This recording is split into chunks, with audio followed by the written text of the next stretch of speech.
At Wembley Stadium, here comes a sweet reunion. 5 years since last Manchester City embraced the Carabao Cup, then for the 4th year in a row. One season without a trophy was one season too long. This prize was once the winners of the 2026 Carabao Cup. Winners again, 2026, Manchester City.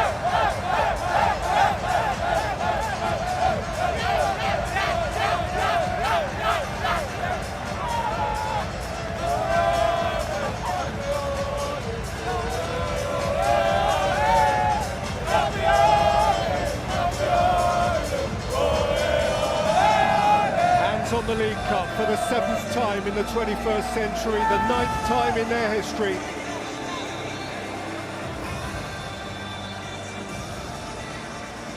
Whether or not this becomes significant in the Premier League race, well, time will tell, but this is a moment in its own right. It is of its own accord, indicative of City's intention to trade in trophies again. For them, a quarter-final to come, a 9-point gap to close in the Premier League. But this is done, this is real, this is fact, this is theirs. City are back on the honours board.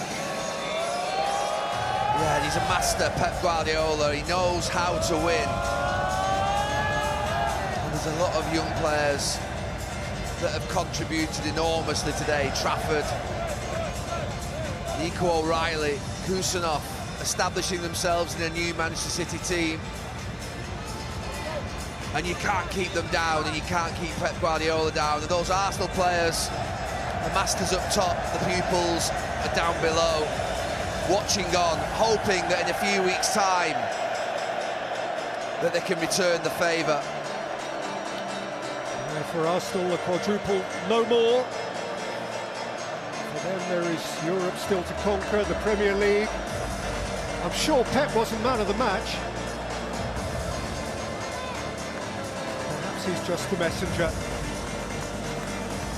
He has passed on a few great messages. He has won this competition now more than anybody else. And he retains the admiration and the friendship of Mikel Arteta, who 4 weeks from now has to try and crack him all over again. Lovely personal moment for Bernardo Silva. Last time in 2021, Fernandinho was their captain. In the years before, their modern greats, David Silva, Vincent Kompany, they've led City dancing back down those stairs. Way back, Mike Doyle, Tony Book. Now here he is off his 449th game for City, the most decorated of the current cohort. Enjoying the privilege, which is extraordinary career, has surely merited. This, for Bernardo Silva himself, a 15th major City honour.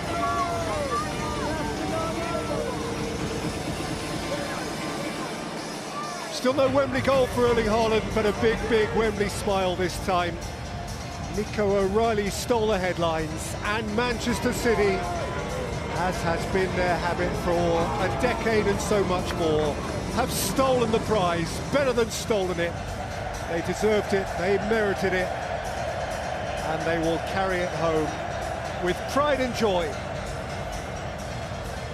City 2, Arsenal 0, and the Carabao Cup winners of 2026 mark our Manchester City. Thank you very much, Peter. Thank you, Gary, as well.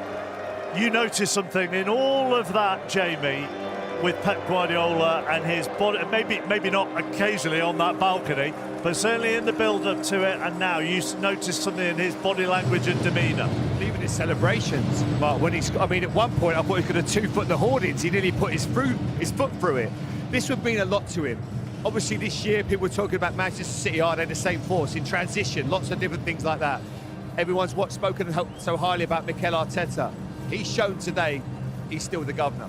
You know, there was much the better team. Tactically, they were classier. They knew what they had to do. He got his team in the right frame of mind. And this would have meant so much to him. It would have meant so much. Even though he's good friends with Mikel, you always want to win. doesn't matter. You know, that really showed me today with his celebrations. I think what for me was when he's been playing Semenyo up front with Haaland, they've sort of been in each other's spaces. I think it was a masterstroke to play Semenyo on the right and Doku on the left, and let Cherki do what he does best and just roam. Haaland before the game, you could see he was so pumped. He come out over afterwards as well and said, you see, I told you I was going to do it. But in terms of the tactical battle, Pep got it right today. Look, you can look at this, can't you, Ian, in terms of the bigger picture, and I am sure we will in terms of the title race over the course of the next hour or so. But it was almost as if Pep Guardiola and City felt they just needed to prove a point.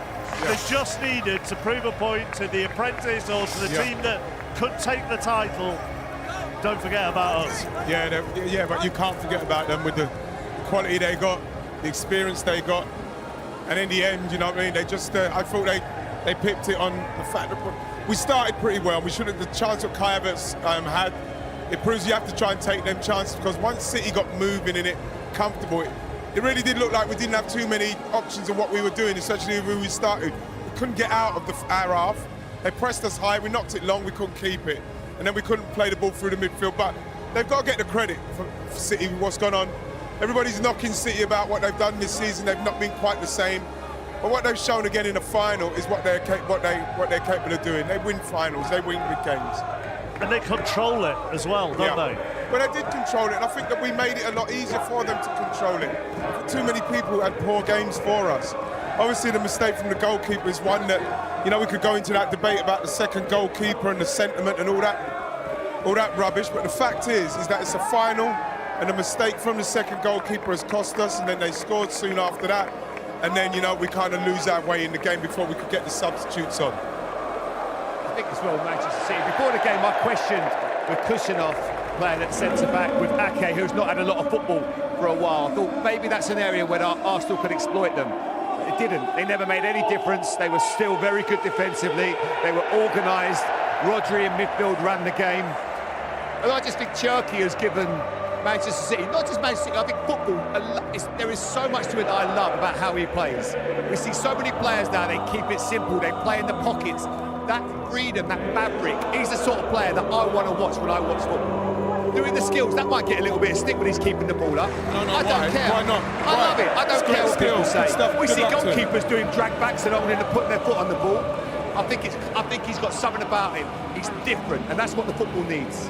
I think it all fell down for Arsenal. In the first half, I thought in the first 20 minutes, they knew exactly what they needed to do in terms of their press.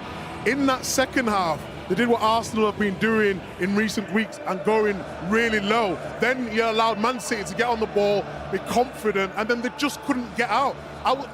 Wright was screaming up there, saying, where's Martinelli? Get him on. They needed an out. Gyökeres did good running power in that first half, but in that second half, they just couldn't get out. I think, but going back to your point though, Ian, I could not agree more. Now, I know people say there's sentiment and he's played in the earlier rounds. Kepa is not as good as Raya. That's why he is number 2.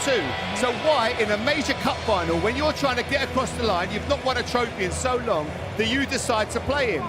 You have to take responsibility for that. That is a monumental error. You know, I'm not saying he's not a bad goalkeeper. He isn't as good as Kepa, and it has come back and backfired big time.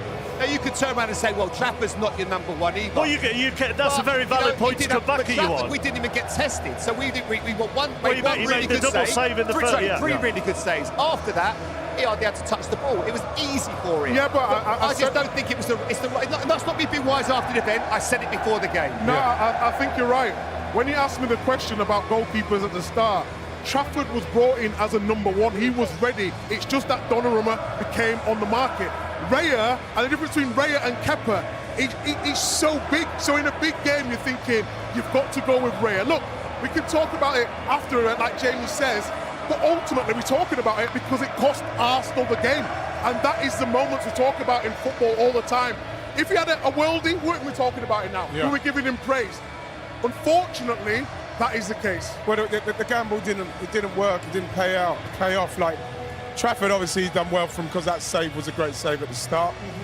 I think it was the fashion of the mistake what makes you real. That's a number 2. That's a mistake from a number 2. It was something you wouldn't see a number 1 goalkeeper make, and it's unfortunate because it's a turning point. I think if we don't concede that goal, we get the subs on, we might get into the game a bit. Just watching Pep Guardiola just right behind us a moment, but just watching the City players here with the City fans, shouldn't actually forget either that this is a refreshed, rejuvenated, newish Manchester City squad. So whilst we may have in the build-up talked about, 15 major trophies under Guardiola and so on and so forth, for a lot of these players, this is a new experience, actually. Yeah, exactly that. And it's the fact of when Pep goes in January, he knows he needs some quality. He brought in Semenyo, he brought in Gueye, who couldn't feature tonight, and they looked like he steadied the ship a bit, and then a couple of results have not gone their way. Everyone's saying that he did a whole new rebuild. It's not about a whole new rebuild for me.